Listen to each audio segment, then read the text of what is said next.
4 avril 2001. Paul Heyman, personnage clé du catch hardcore, annonce la fermeture de la ECW. La fédération de l'extrême, endettée de presque 9 millions de dollars, n'a pas d'autre choix que de vendre la compagnie. En 2003, après plusieurs références à la ECW, la WWE rachète les droits et les biens de la fédération créée par Todd Gordon. Paul Heyman se verra offrir un contrat par la compagnie de Vince McMahon dès 2001. Commentateur, puis manager de Brock Lesnar, l'ancienne grande figure de la ECW semblait bien établie dans la fédération dominante des années 90. Mais en décembre 2004, un investisseur anonyme fait surface, faisant le pari fou de créer la plus grande fédération de tous les temps avec un apport de seulement 1 million de dollars. Un seul homme a les cartes en main pour mener à bien le projet nommé Elite. Paul Heyman. Ce dernier se voit donc confier la All Elite Wrestling. Paul Heyman, businessman et booker émérite, décide de tout miser sur le catcheur indépendant. Les stars indie et les jeunes loups prêts à se faire un nom dans la fédération de la révolution. La All Elite Wrestling est née. What's up les copains, j'espère que vous allez bien et aujourd'hui on se retrouve pour l'épisode numéro 17 de notre carrière avec la All Elite Wrestling, toujours sur TEW 2016 et j'ai envie de vous dire, bonne année 2006. Et oui, ça y est, on refait l'histoire avec cette All Elite Wrestling, nous sommes officiellement en janvier 2006, nous avons fait une année de booking pratiquement avec la All Elite Wrestling, la fédération de Paul Heyman, un investisseur mystère qui en décembre 2004 donne 1 million de dollars, qui cherche Paul Heyman d'en faire la plus grande fédération de tous les temps. Bon, on n'en est pas encore là c'est vrai, mais enfin quand même si on perd de l'argent, on gagne de plus en plus en popularité. Alors j'avais envie de commencer cette vidéo par une bonne nouvelle, malheureusement j'en ai pas trop, puisque la seule nouvelle qui vient, elle concerne Sean Waltman, et Sean Waltman est parti de la WWE, de la AEW, notre fédération, sans donner de raison, sans avoir prévenu personne. Sean Waltman. Au revoir. Ça me fait bien chier, plus d'équipe de heal, hein. J'ai plus de top équipe heal du coup, maintenant, à part Christopher Daniels et Frankie Kazarian, tout va bien. Tout va pour le mieux, tout va dans le meilleur des mondes, comme il se doit. On va quand même regarder un petit peu, parce que je tenais quand même à vous faire partager ça, le Power 500, qui a été remporté cette année par Kenta Kobashi, voilà, devant Shawn Michaels. C'était déjà le cas en 2004. Non, c'était Shawn Michaels en 2004. Bon, Shawn Michaels, hein, il fait 1 et 2, le mec, tranquille. Tout va bien. On va quand même regarder où sont classés, non j'en ai rien à foutre du profil de Shawn Michaels, où sont classés nos lutteurs de la All Elite Wrestling. Allons-y. Alors le premier c'est Dragon Kid, classé 42ème. Et encore, le Dragon Kid, on l'a signé, mais on l'a jamais utilisé. Ultimo Guerrero, qu'on a utilisé une fois, 46ème. Brian Kendrick, 50ème. C'est à 136 à la 50ème place mondiale. Pourquoi pas. Brian Danielson, progression aussi, 76 en 2004, 60 désormais.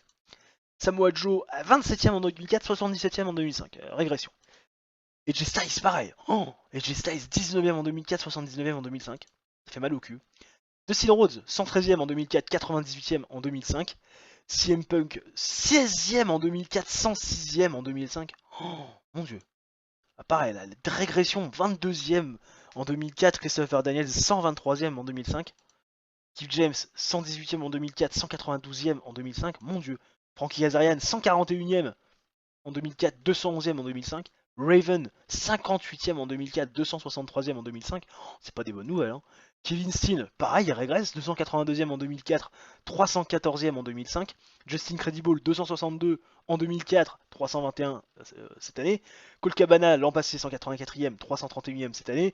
El Generico, 341ème, il progresse là pour le coup. Tyler Black, il progresse également. Non, il régresse, pardon. Non, il progresse, que je dis, 437ème, 344. Belle progression. Austin Aries, 192ème en 2004, 349ème en 2005. Mark Briscoe, 364ème. Comment Mark Briscoe peut être 364ème? Jerry Briscoe, 366.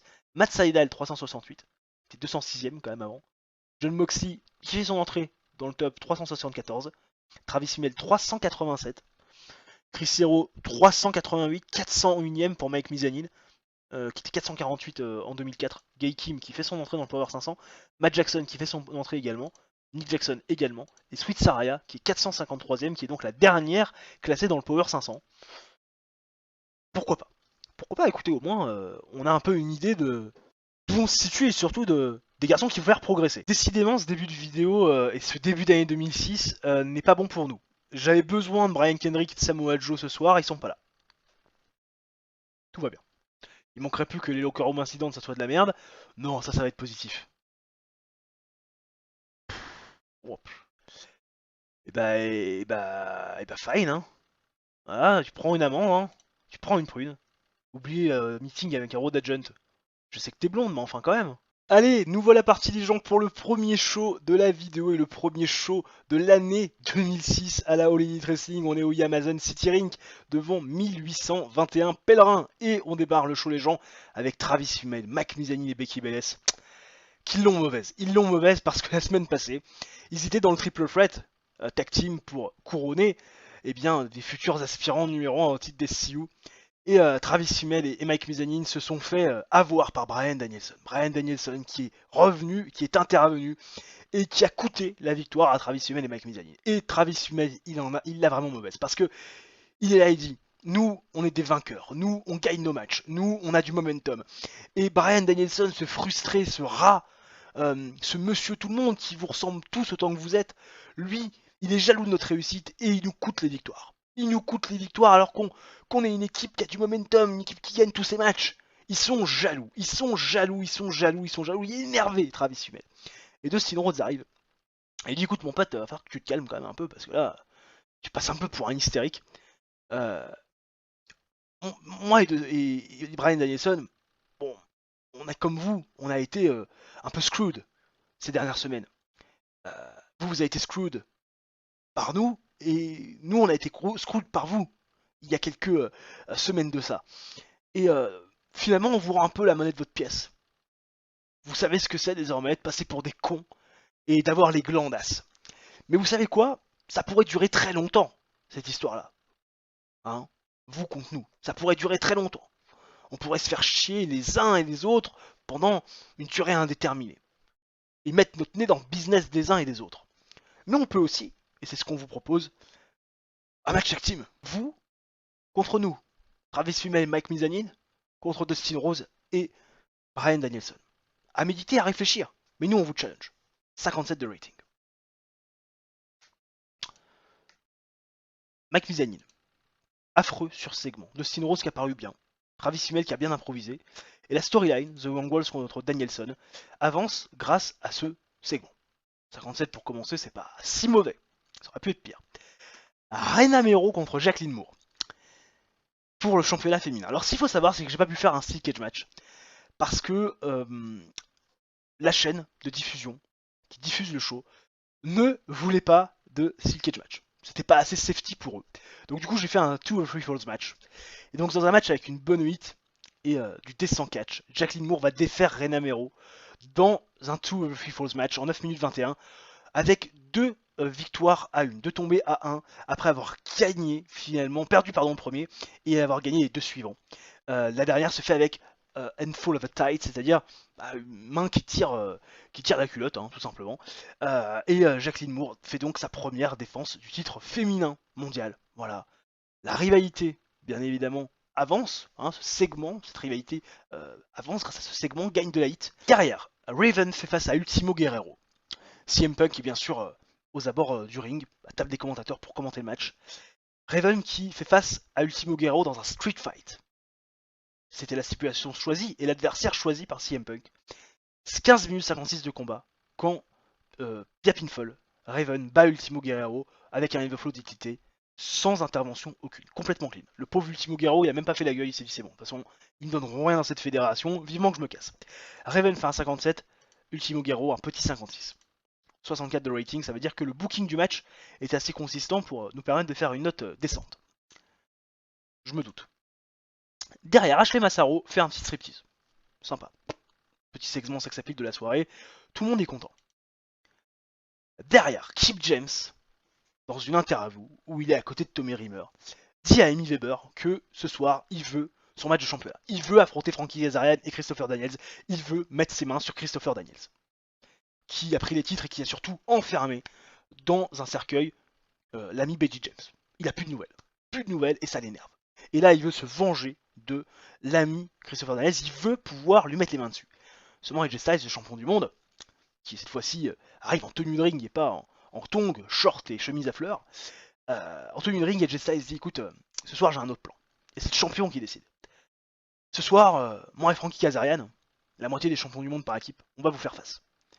On va vous faire face et on va vous donner un avant-goût de ce qui va se passer quand vous allez catcher contre Frankie Kazarian et Christopher Daniels. C'est-à-dire une défaite. On va vous faire mordre à poussière et on va vous river des épaules. 1, 2, 3 sans aucune contestation aucune. 62. Tout va bien. AJ Styles apparemment a pas été super pour aller en dehors du script. Tommy Dreamer, lui, en revanche, parfait. Tout comme Amy Weber. Et la storyline James versus Styles Family avance mais perd un peu de hit. Derrière, Tyler Black fait face à Austin Aries. Match avec une décente réaction de la foule. Match décent en termes de catch et pas beaucoup de hits. Hein, la foule qui n'était pas forcément très concernée, normal. C'est pas non plus des garçons encore capables de faire des gros ratings et surtout qui n'ont pas une grosse popularité. Mais Tyler Black va défaire Austin Aries en 5 minutes 31, bien pile folle avec le Godless GIF. Complètement clean, performance de 47 pour Tyler Black et de 38 pour Austin Aries. A noter que Tommy Dreamer fait toujours de l'excellent boulot et qu'il y a toujours une super alchimie avec Tyler Black. Tommy Dreamer qui accompagnait bien sûr la moitié de Tyler Black et John Moxley. John Moxley qu'on a vu catcher. Non, qu'on n'a pas vu catcher, je ne sais plus. Il me semble qu'on l'a vu catcher récemment, John Moxley. Derrière, les légendes. Tommy Dreamer et Kip James qui font face à AJ Styles et Frankie Kazarian. 74 de rating. On va faire un meilleur show que la semaine passée.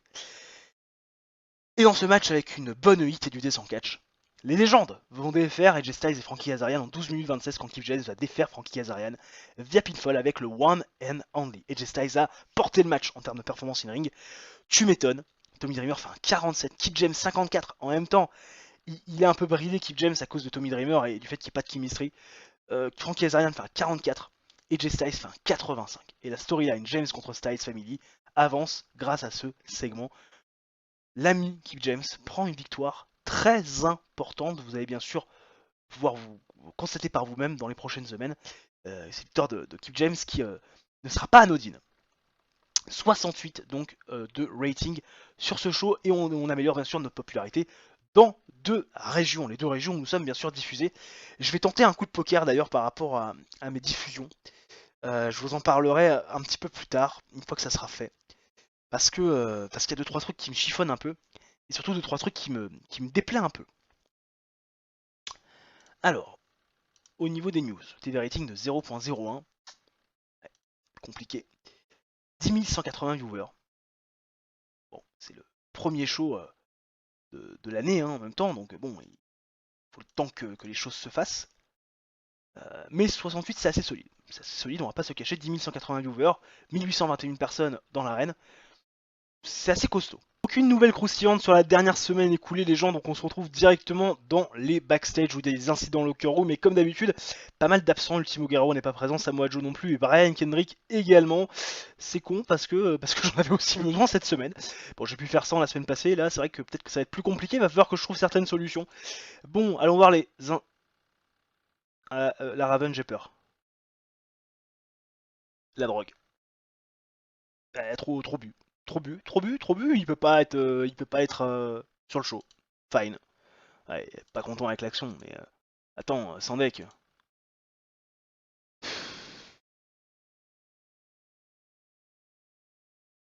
Ah j'en ai marre, putain j'en ai marre. Rien qui va là. 64. Oh, faut faire quelque chose là.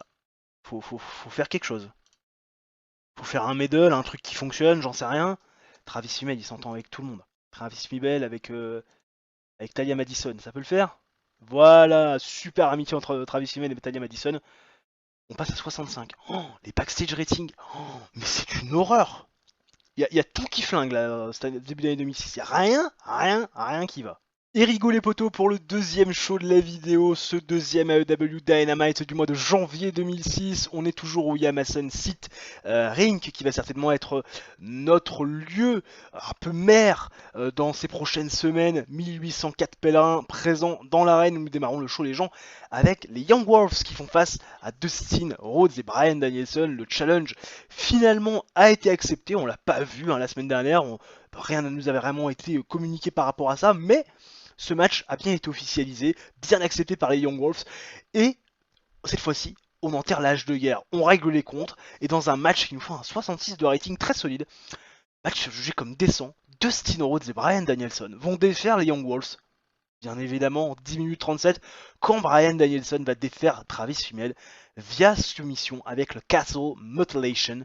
En termes de in-ring work, bien évidemment, Dustin Rhodes est au-dessus de tout le monde. Travis Fimmel fait un 39, petit 39, 32 pour Mike Mizanin, 65 pour Bryan Danielson et Dustin Rhodes fait un énorme 74. La storyline, les Young Wolves contre Danielson, gagne de la hit, mais s'arrête. Voilà, c'est terminé. Désormais, Dustin Rhodes, Bryan Danielson vont partir vers d'autres horizons et les Young Wolves également. Voilà, ça permettait de donner encore une exposition aux Young Wolves, même si alors, on va pas encore les faire gagner face à ce genre d'adversaire.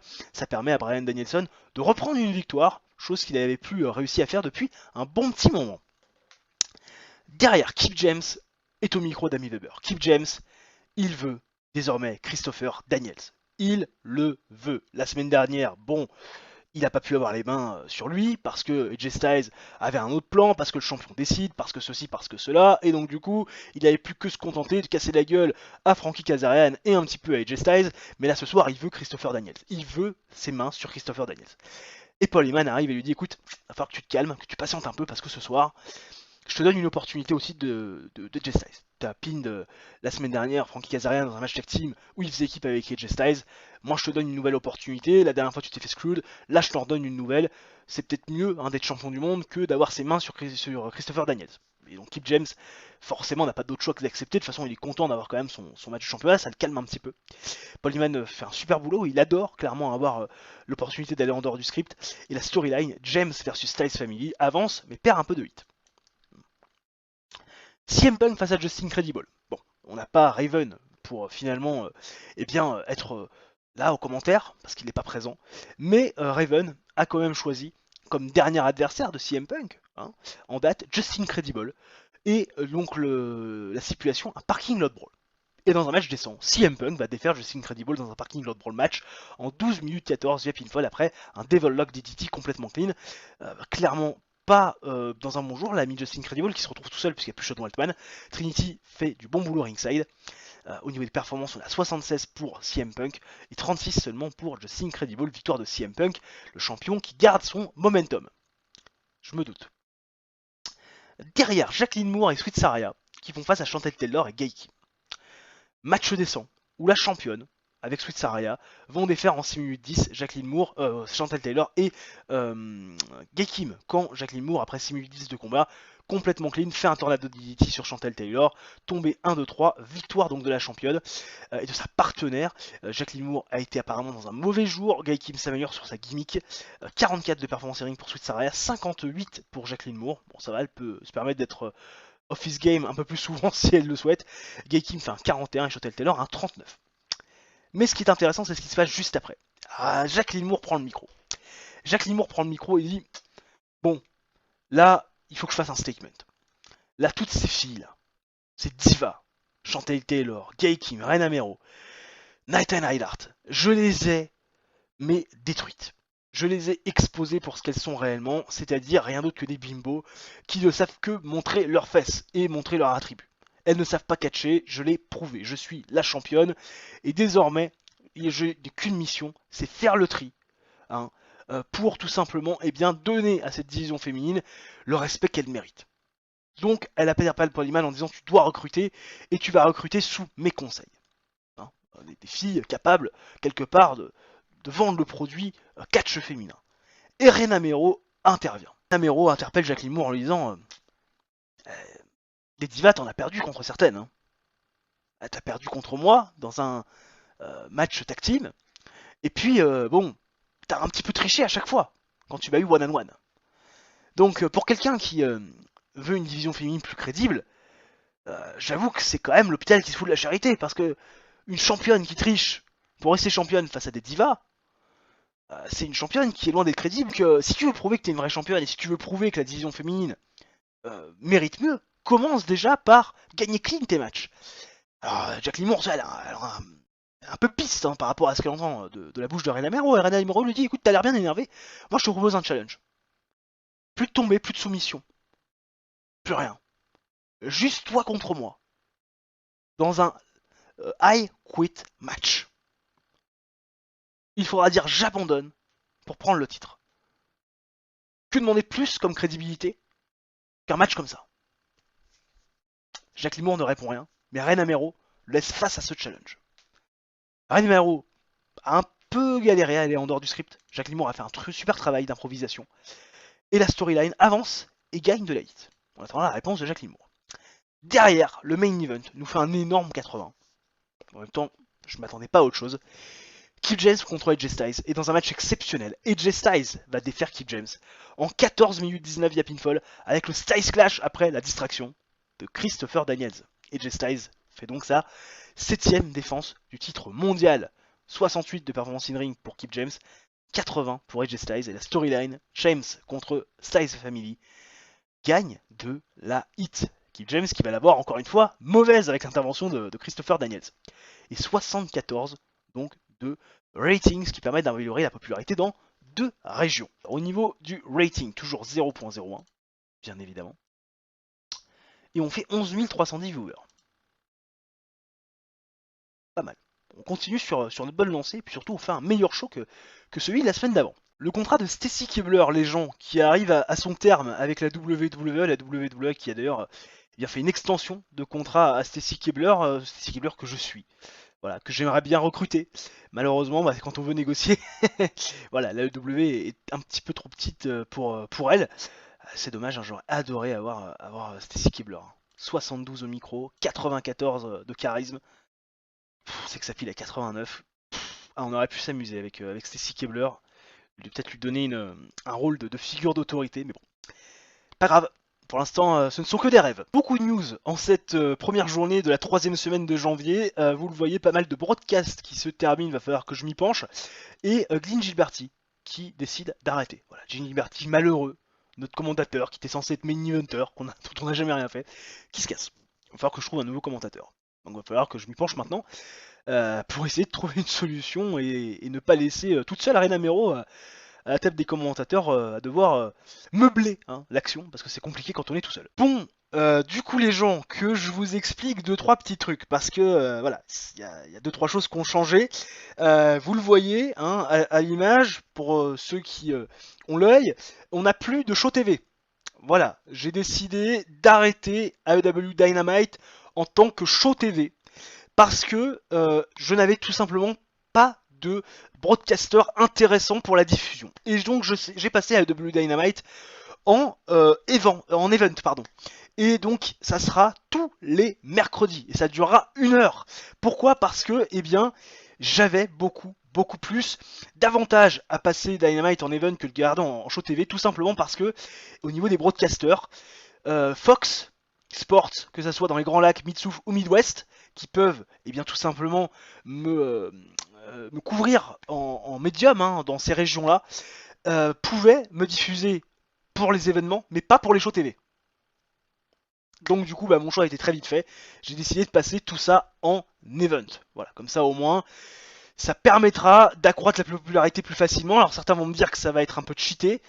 C'est pas totalement faux, mais d'un autre côté, c'est possible de le faire dans le jeu. Et puis surtout, ces broadcasters qui peuvent me diffuser en event seraient d'accord aussi pour me diffuser en TV show, mais dans la mesure où il y a trop de show de catch dans leur line-up, ils disent on verra plus tard. Donc bon, du coup, mon choix a été vite fait.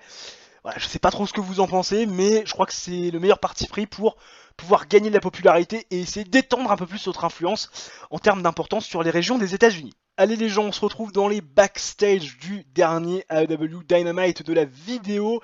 Nous allons traiter les incidents. Oui, ça y est, allons-y, en espérant qu'il soit positif. Incident impliquant Tyler Black, ça c'est positif.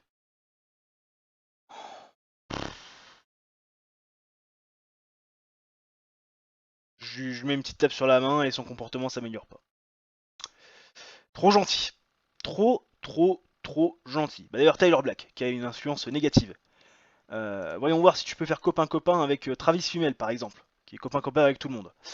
Non, pas d'effet particulier. Bon, en même temps, quand quelqu'un a une influence négative, quand vous faites un medal avec quelqu'un qui a une influence positive, généralement ça marche pas. J'étais un peu con là-dessus. Bref, c'est pas grave.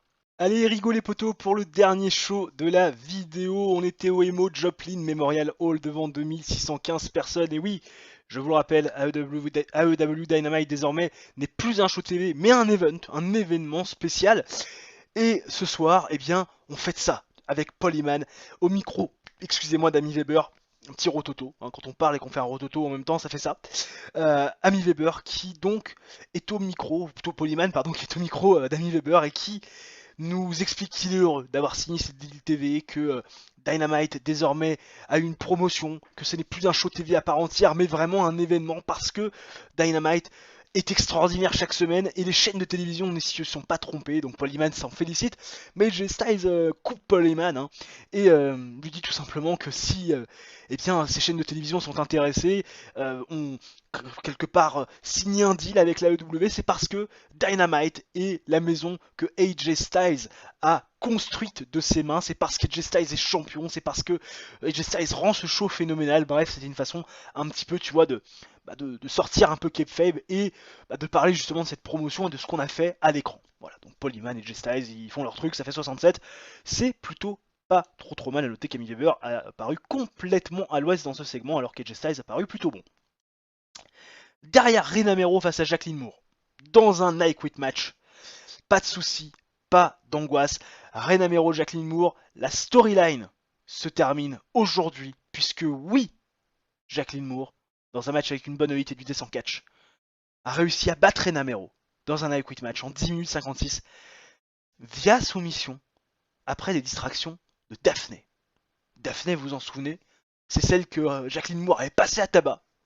C'est celle que Jacqueline Moore derrière avait continué d'attaquer après le match parce qu'elle avait osé perdre contre Rena Mero. Et là, Daphné a réussi, plutôt Jacqueline Moore a réussi à s'attacher les services de Daphné. Daphné qui va aider Jacqueline Moore. Il y aura un 2 contre 1 à un moment donné. Et Rena Mero, en infériorité numérique, devra dire les mots I quit. Voilà. Jacqueline Moore, grâce à cette coalition qu'elle a réussi à créer avec l'ami Daphné, fait donc sa deuxième défense du titre féminin. Rena Mero a dit I quit, c'est terminé. La storyline s'arrête là. Je ne l'ai pas précisé, mais elle s'arrête là. 38 de performance in ring pour Rena Mero, 62 pour Jacqueline Moore. Et le match fait un beau 60. Derrière, Kevin Steen et El Generico sont dans le ring. Et ils challenge Bryan Danielson et Dustin Rhodes. Parce que ils ont vu la semaine dernière et ils ont bien envie de se frotter à cette équipe expérimentée et talentueuse pour voir justement leur progrès. Et vous imaginez bien que le match suit derrière. Et Jericho qui font face à Dustin Rhodes et Bryan Danielson, un match qui nous fait un 70 de rating. Dans un match décent, Dustin Rhodes et Bryan Danielson vont défaire El Jericho en 8 minutes 22 quand Bryan Danielson va défaire El Generico via pinfall avec le Dragon Suplex en termes d'In-Ring Works. Vous imaginez bien que l'ami Dustin Rhodes est au-dessus de tout le monde alors que El Jericho a été le Wink Link, le moins bon. 36 effectivement de performance in-ring pour El Generico, c'est faible. 47 pour Kevin Steen, 66 pour Bryan Danielson et Dustin Rhodes fait un bon 78 avec cette victoire. Bryan Danielson et ce tombé réalisé sur El Generico. Bryan Danielson qui reprend un peu de momentum. Derrière, Kip James qui voit Christopher Daniels dans les backstage. Il est là, il court vers Christopher Daniels, il veut lui casser la gueule, il est arrêté par la sécurité, ça se balance des noms d'oiseaux. Kip James qui lui dit je vais te défoncer, je veux mes mains sur toi, je veux t'en mettre une, je veux te défoncer ta gueule. Et il est arrêté un peu par Tommy Dreamer, raisonné par Tommy Dreamer, Frankie Kazarian qui regarde si Christopher Daniels va bien et tout, pas trop choqué. Paul Heyman qui dit ça suffit, là. Stop. Là on enterre la hache de guerre, ce soir le match de championnat. Christopher Daniels, Frankie Kazarian, SCU, qui remettent en jeu leur titre face à Kip James et Tommy Dreamer dans le main event. 63 de rating. Paul Heyman qui apparemment n'a pas fait du bon boulot, au contraire de Christopher Daniels, et la storyline James contre la Styles Family avance mais perd de la hit. Derrière, Raven revoit CM Punk. Raven qui n'était pas présent la semaine dernière à cause d'un problème de drogue ou problème d'alcool, trop alcoolisé pour venir travailler. Et Raven qui va challenger CM Punk à un match tag team. Il dit tous mes défis tu les as relevés, 2 victoires partout. Je pense que de toute façon, peu importe si on continue, de toute façon tu gagneras tes matchs et moi aussi. Donc, voilà ce que je te propose pour la stipulation. Pour la stipulation de notre match. Pour savoir qui choisira la stipulation de notre match. Un match tag team, la semaine prochaine. Tu choisis ton partenaire, je choisis le mien. Et voilà, le vainqueur de ce match tag team choisira la stipulation du match de championnat entre toi et moi. La table d'annonceurs de Honky Tonk Man que j'ai recruté à la place de Gilles Gilberti apparemment a été assez mauvais. Bon, j'espère que ça va s'améliorer. CM Punk a paru bon et la storyline Punk Face the Raven Rules gagne de la hit. Et comment? Et enfin, le main event nous fait un très bon 77. Les Legends face à SCU. Dans un match avec une bonne hit et du descent catch.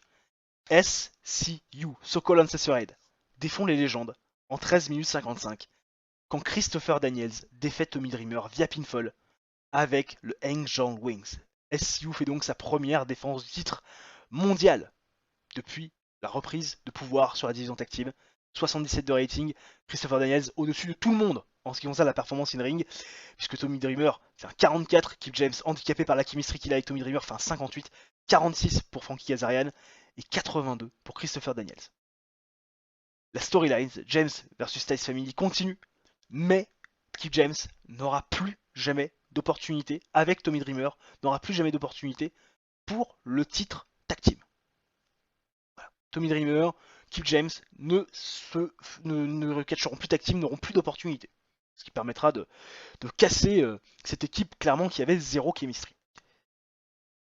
74 de rating et on améliore notre popularité dans 3 régions. Opinion de Dustin Rhodes. Frankie Kazarian ne connecte pas assez avec les fans. Ah, apparemment, le garçon devrait apprendre à travailler. Pourquoi pas? Et 0.01 toujours? Ah bon?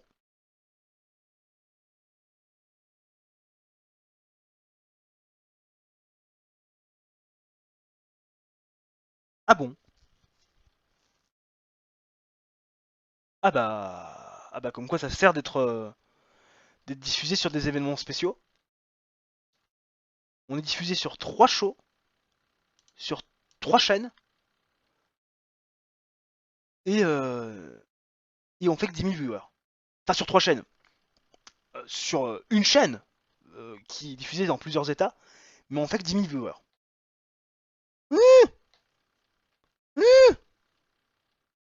Moyen. On va quand même surveiller la size. Hein. Parce que ça sera quand même important de voir si on est avantagé avec ces deals qu'on a décidé de mettre en place via Event. Du coup, les gens pourraient essayer de toucher un peu plus de personnes à la télé. J'ai décidé d'étendre mes deals donc d'Event avec Fox Sport, donc dans les Grands Lacs, à Hawaï, en Mid-Atlantique, du côté du Nord-Ouest, Puerto Rico, Southwest, Tri-State. J'ai même décidé aussi d'aller du côté de l'Australie et de l'Écosse également, voilà, histoire des îles britanniques, histoire quand même d'être un peu plus couvert et d'avoir un peu plus de TV rating. Je pense qu'on est quand même plutôt pas trop mal à mon avis. Juste avant de se quitter, quand même des petits points, d'abord sur la size, on est à 35 d'importance du côté du Midwest, et au niveau des storylines, de la storyline et savoir un petit peu si c'est hot ou non. Jacqueline Antitiva 59, bon ça c'est terminé d'ailleurs, on peut l'enlever, hein, end storyline d'ailleurs. Donc James face à la Styles Family 76 et Punk face à Raven Rules c'est 67, voilà, donc c'est quand même plutôt intéressant. Et au niveau des titres, on a 64 de prestige pour le titre féminin, 100% de prestige pour le titre World, 100% de prestige pour le titre Tag Team et 80 pour le titre TNT. J'espère que cet épisode et ce premier épisode de l'année 2006 vous aura plu. Si c'est le cas, n'hésitez pas à réaliser votre coup du chapeau, le like, l'abonnement et l'activation de la cloche. Et nous on se retrouve très prochainement pour une nouvelle vidéo de sport ou de TEW. D'ici là, portez-vous bien, ciao bye bye et à la prochaine.